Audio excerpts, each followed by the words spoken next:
안녕하세요. 군사돋보기입니다. 지난 9월 1일 단 하루 만에 우크라이나군의 공세로 인한 러시아군의 피해가 엄청났다는 것이 드러났습니다. 이날 러시아군은 병력을 무려 450명이나 잃었고 전차는 23대, 장갑차는 33대, 야포는 24문이나 되는 수를 잃으며 안 그래도 약화된 전력이 더욱 크게 약화되었는데요. 지난 8월 29일부터 시작된 우크라이나군 15개 여단의 대공세에 관한 더욱 놀라운 사실들이 드러나며 생각보다도 우크라이나군의 전과가 더욱 컸다는 것이 밝혀지고 있습니다. 놀랍게도 이날 젤렌스키 우크라이나 대통령이 직접 헤르손 전선에 대공세를 퍼부을 것이라는 예고를 했음에도 불구하고 러시아군은 이에 대해 전혀 모르고 있었다는 것이 드러났는데요. 날이 갈수록 너무나 잘 싸우고 있는 우크라이나군의 활약이 놀라운데 역시나 이들 뒤에는 치밀한 워게임을 통해 전선의 모든 것을 미군이 지휘하고 있다는 것이 드러났습니다. 미군의 워게임 결과를 보면 현재 우크라이나군의 공세가 왜 갑자기 멈춰버렸는지 앞으로 무엇을 노리고 있는지 알 수 있는데요. 정말 믿어지지 않는 것은 왜 이런 무모한 공세를 감행했을까 하는 생각이 들 정도로 깊이 파고 들어간 스키슈타복 지역의 우크라이나군의 돌파구가 러시아군의 반격에 의해 메워지기는커녕 이후 오히려 넓어지고 있다는 것입니다. 이 전선의 우크라이나군은 전선이 너무 쉽게 뚫려서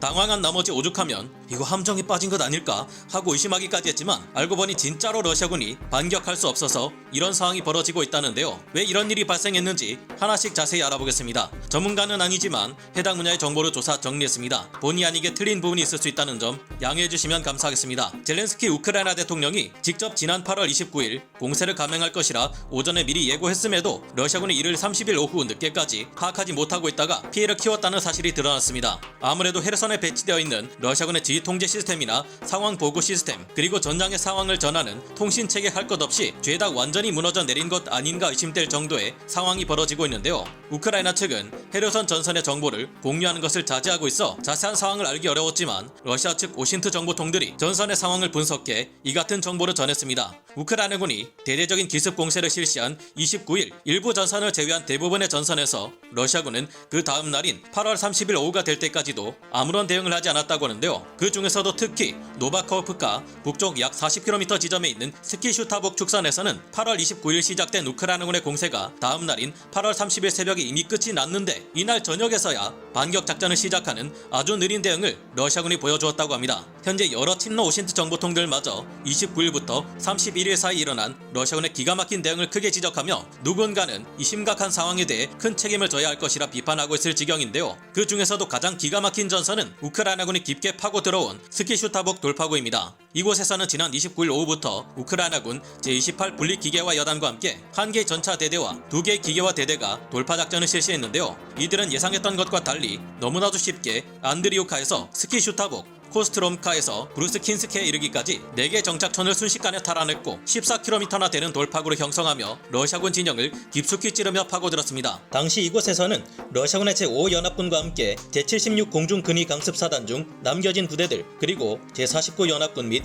제22군단의 잔여 병력이 넓게 분산 배치되어 있었는데요. 극심한 장비 및 병력 부족 문제를 겪고 있던 이들은 사실상 말이 대치 상태에 있는 것이지 제대로 된 전선을 형성하지도 못하고 있는 상태였다고 합니다. 이 러시아군 부대들은 일부 도시와 정착촌을 거점으로 삼아 농성전에 대비하는 형태로 배치되어 있었고 이는 방어전에 있어 적합하지 않은 형태였기에 우크라이나군의 공세에 와르르 무너져 내린 것으로 파악되고 있는데요. 러시아군의 방어선을 돌파하는 것이 오죽 쉬웠으면 이때 공세작전을 벌였던 우크라이나군 부대들은 적의 함정에 걸려버린 것 아닌가 우려할 정도였다고 합니다. 하지만 실제로 해당 축선의 러시아군은 우크라이나군이 공세를 한다는 것을 알지도 못하고 아무 저항도 하지 않고 있다가 하루 지난 8월 30일 저녁이나 되어서야 이처럼 길게 늘어선 우크라이나군에 대한 반격을 개시했다고 하는데요. 그러나 이후 알려진 소식은 더욱 놀라운데 뒤늦은 러시아군의 반격을 우크라이나군은 소수 병력의 저격으로 모두 격퇴해버렸고 금방 메워질 것처럼 보였던 스키슈타북 돌파구는 오히려 더욱 크게 벌어지면서 점령 지역을 우크라이나군 쪽이 더 크게 확대해버린 상황이기 때문입니다. 이 지역의 우크라이나군에게는 후속 제대 병력 증강 조치도 없었다고 해 더욱 놀라운데요. 알고 보니 이 같은 상황은 우크라이나군이 진작부터 의도한 것이었다고 합니다. 지난 몇 달 동안 우크라이나군은 M14 하이마스와 M270 MLRS 그리고 에이테킴스 전술탄도 미사일을 비롯해 여러 단거리 전술탄도 미사일과 서방 세계에서 지원받은 고정밀 포병 전력으로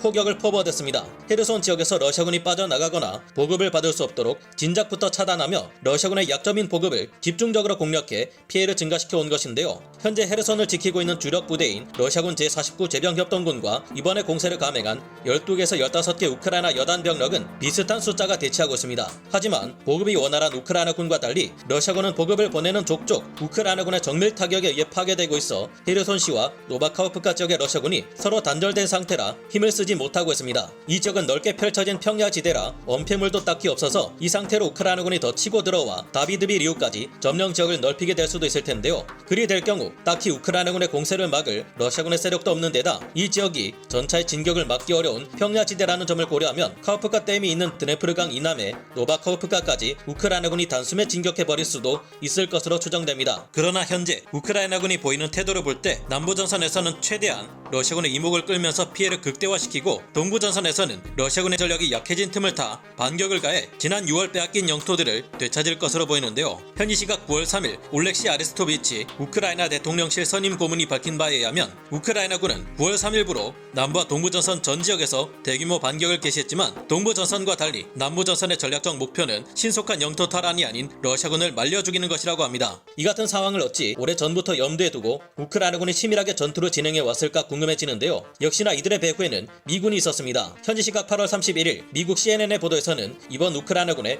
헤르손 반격에 미국이 깊이 관여했다는 소식을 전했는데요. 미 정부는 우크라이나 전장을 상정한 워게임을 진행하면서 우크라이나 정부에 아주 유용한 조언을 내주었고 꽤 많은 정보를 제공해 왔다고 합니다. 애초에 우크라이나 정부와 군은 몇 달 전 예고했던 대로 8월 29일부터 실시된 공세보다 더욱 거대한 규모의 대반격 작전을 계획하고 있었는데요. 그러나 미국 정부에서는 우크라이나군의 전투력이 서방의 무기 지원으로 크게 향상되었지만 헤르손 전선 일대에서 벌일 공세가 그렇게까지 성공적일지에 대해서는 전망을 내놓기를 꺼리는 등 조심스러운 태도를 보였다고 합니다. 이에 따라 우크라이나 정부는 우선 남부전선 자체에만 집중하기로 했고 이 계획에 따라 훨씬 크게 진행될 예정이었던 우크라이나군의 대반격은 더 작은 지역에 집중적인 전력을 투입하는 형태로 바뀌게 된 것이라고 하는데요. 미 정부의 분석에 따르면 아직도 전선에서 러시아군은 우크라이나군에 비해 양적인 우위를 차지하고는 있지만 우크라이나군에게 서방의 최신의 무기체계들이 잔뜩 지원되면서 질적 우위로 러시아군과의 격차를 모두 상쇄하고 있다고 합니다. 세계에서 가장 많은 실전 경험과 가장 발달된 작전 운용 능력을 가진 미군의 조언을 잘 따르며